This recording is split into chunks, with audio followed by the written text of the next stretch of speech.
Hello, everyone. Welcome to today's section on learning a move from pro games. So today, the game we'll be looking at is the second game of the final of the 16th Chang Qi Cup. And the two players are KeJie, who's playing with white stones this game, and his opponent Zhou Ruiyang playing as black stones. So KeJie he needs no introduction. He is definitely one of the best players in the world right now. And his opponent is also very famous. He is also a world champion and 9P professional. He's just as strong as KeJie. So in their first game, KeJie won by 1.5 point. And this is their second game, and the final is basically the best two games out of three. So if KeJie wins this game, he's gonna become the champion of the cup. So let's take a look at what happened in the game. Whoops. All right, so Zhou Ruiyang is playing as black, and KeJie playing as white. Zhou Ruiyang starts with double 3-4. A very, it's very good for territorial style players. And now immediately 3-3 invasion. We see this move all the time. In the old days, might be people arguing that you should block on C16 in order to, sort of coordinate with your D3 stone and develop on the left side. But since AI came out, it's no longer a problem. Like, you can block on either side and it's fine. So if you block on C16 and you can immediately develop on your left side, or you can just go ahead and play somewhere else. And this is just another game. In the actual game, KeJie decided to block on D17. And now we have this very, very common Joseki. Next, KeJie played an approach, and that's perfectly fine. And his opponent plays Q15, the very, very nice patient move, and it's approved by AI. Basically, the idea behind Q15 is that you can, start to think about developing on the right side, as well as later on, if you want to protect the corner, you can kick white at Q17, and that would secure you a medium-sized corner. So it's a pretty nice move. Next, KeJie plays a 2-space extension. A bit, I would say it's interesting because usually, we would play a bit further.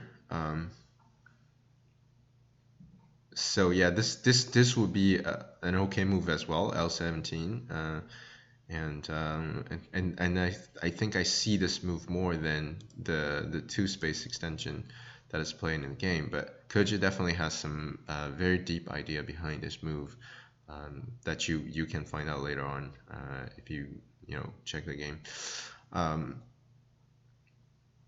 Next move, yeah, this is just a very obvious, very, very big move to protect the corner and strengthen the side even more. Now KeJie plays a mirroring move, which is very interesting. It shows a lot of patience and a lot of confidence. Alternatively,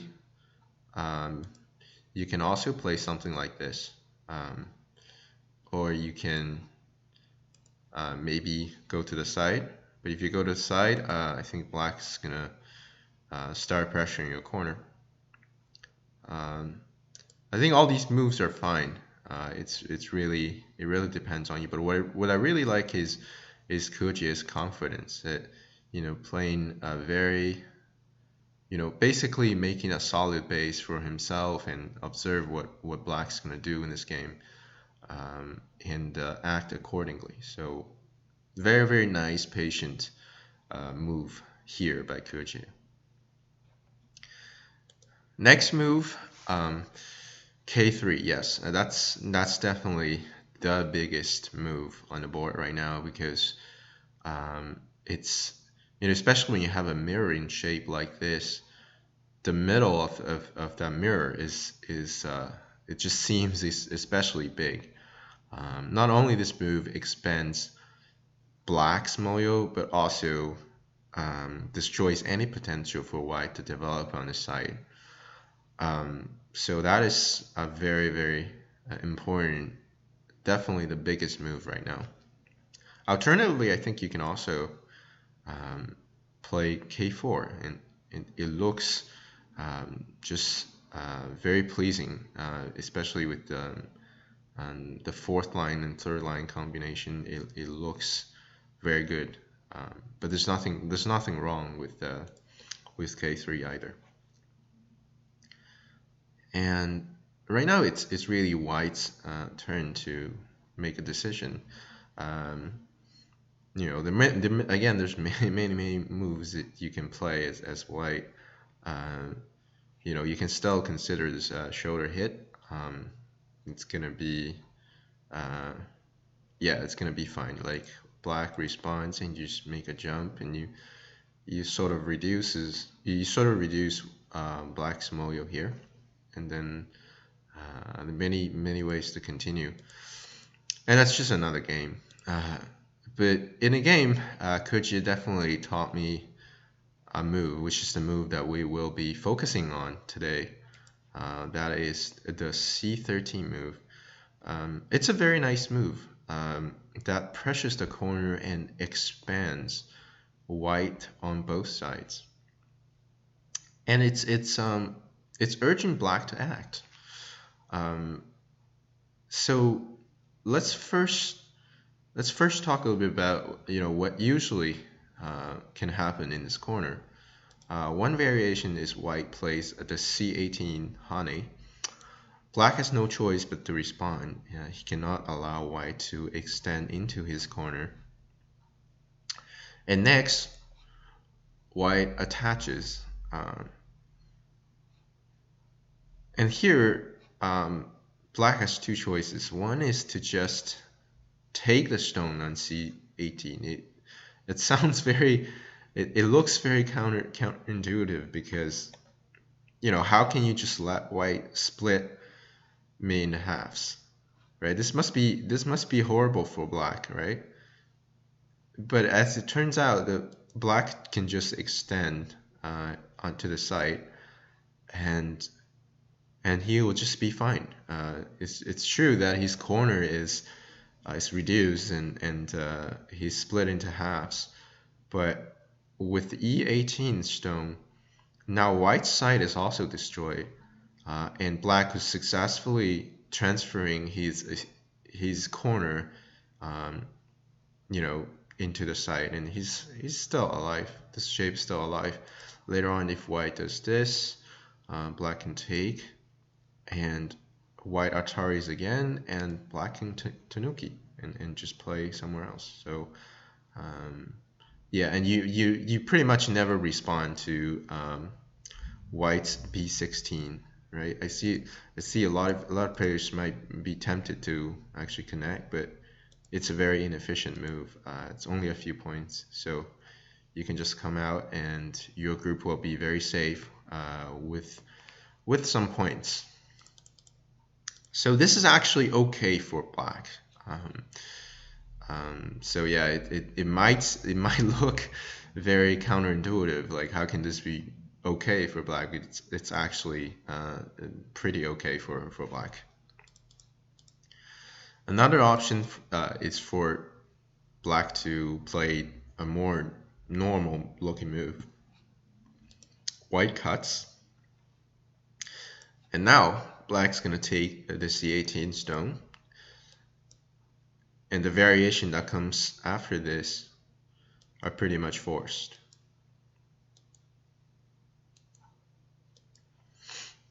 Now black comes out, and now since white cannot, whoa, what's going? Okay, since white cannot ladder the stone, the Joseki ends with white playing f14. So, and I think this is just the equal for both sides. Black is fine because his group is relatively safe. He can play a 2-space extension. Maybe now, maybe later on. It's a big move to make sure he's completely safe with a lot of points. Not a lot of points, but with decent amount of points. And later on, according to what happens in the game, he can also decide to drag the stone out and start a fight. So the stone at d14 is not completely dead yet. There's some chances for him to drag it out. So this is a fine game just for both sides. White obviously get the left side to develop on. But in this game, KeJie might have thought that no, he wanted to develop on this side, and he didn't want this to happen. If this happens, like his right side is sort of destroyed, and there's no way to develop on it anymore. Which is why, before this C13, there's also sometimes people playing this move, and the correct response for black is to extend. White seems to have some sort of combinations going on in here, and notice that black cannot cut because that would just be captured.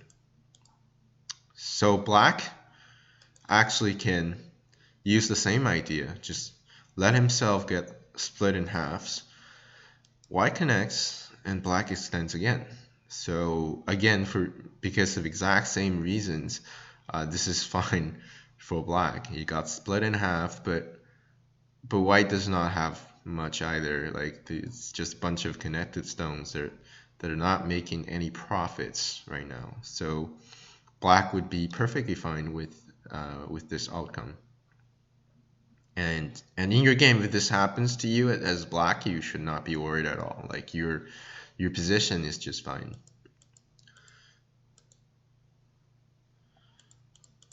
So yeah, I wouldn't recommend anyone to play c14 right now. It's a bit early. You can play that later, depending on the situation, depending on what happens on the board. Yeah, it really depends on what's going on outside.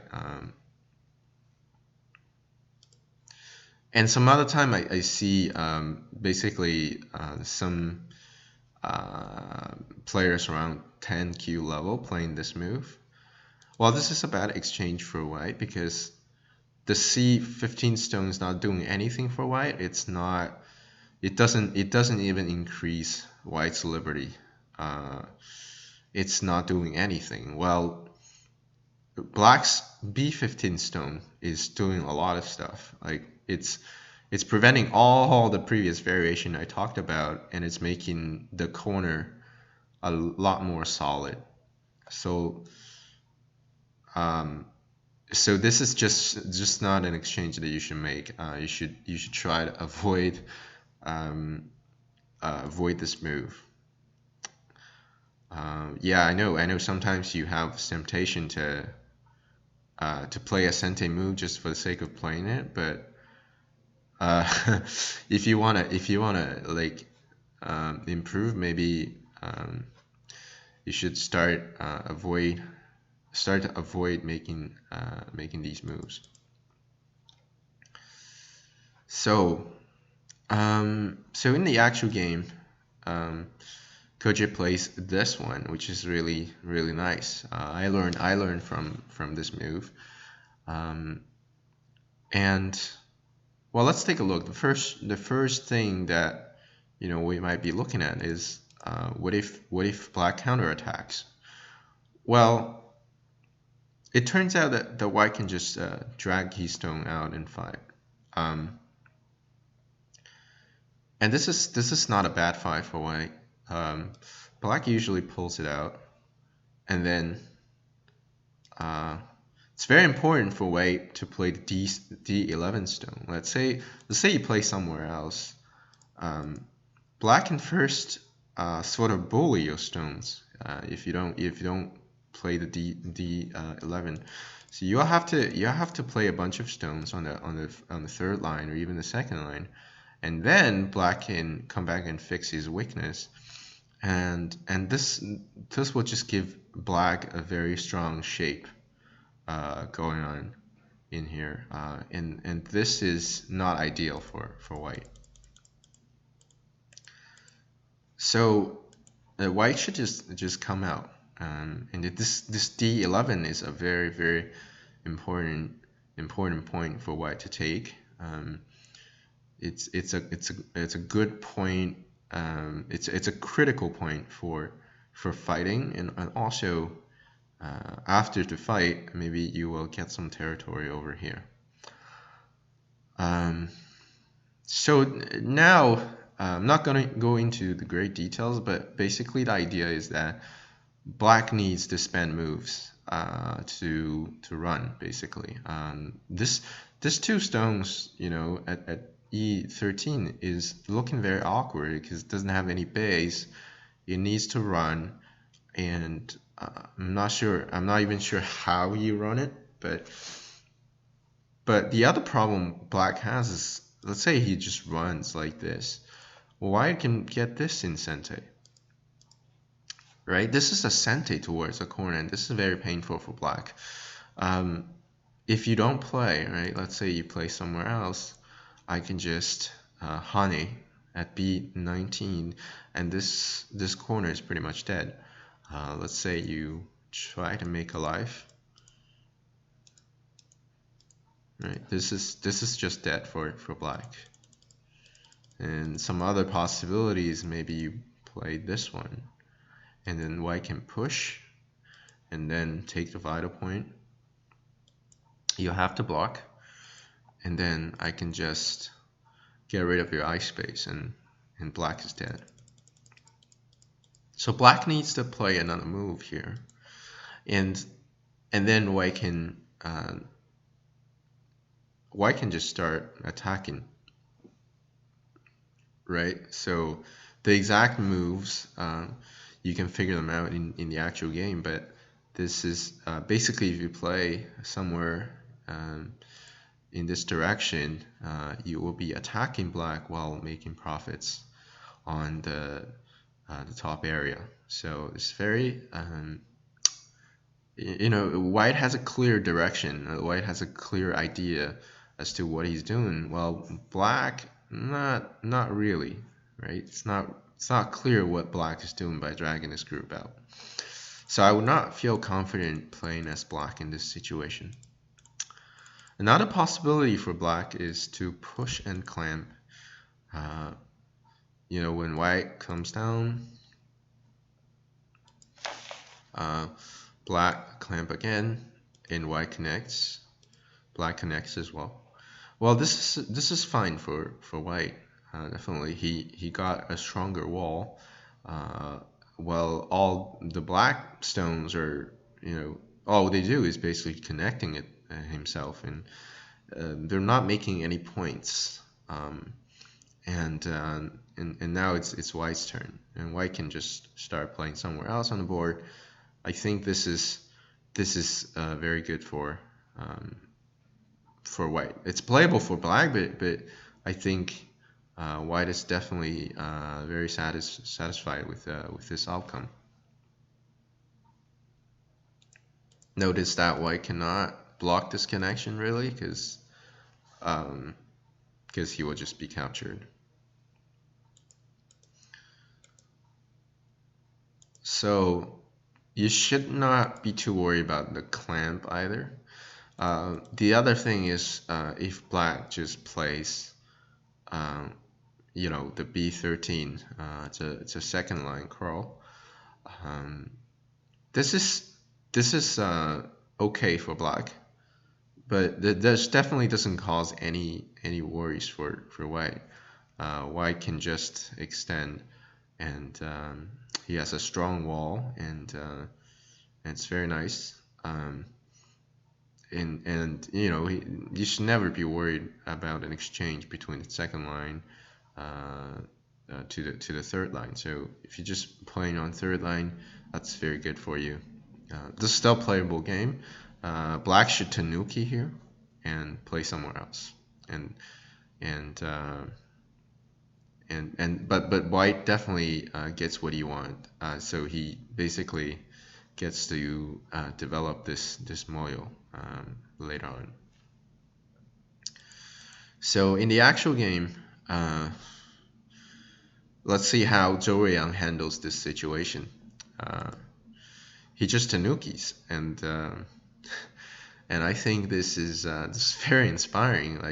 Uh, and I think this is something that you can learn from these world champions is that if a local variation makes you feel awkward, um, you know, if you think about it, and then there's no way that makes you feel comfortable, um, and then there's no immediate threat. You know, it's not like if you tanuki and then your group, your corner just get killed or something. Um, if that's a situation, you should definitely think about making a tanuki. Um, and here that's a perfect example, right? So Riang just play somewhere else, and and his corner cannot die, and then that's just a very very flexible way of thinking in the game of Go. So the game keeps on going from this point on, and I just want to now obviously White needs to respond to this L15 move. So they basically what they did was to just start some skirmishes in this area. But I want to point out that later on, if White, after all these skirmishes or fights or whatever, if White get the time, he can block at B13. So Black needs to make himself alive basically, and White can just be happy building a wall over here and then develop the left side, as well as strengthen this side as well.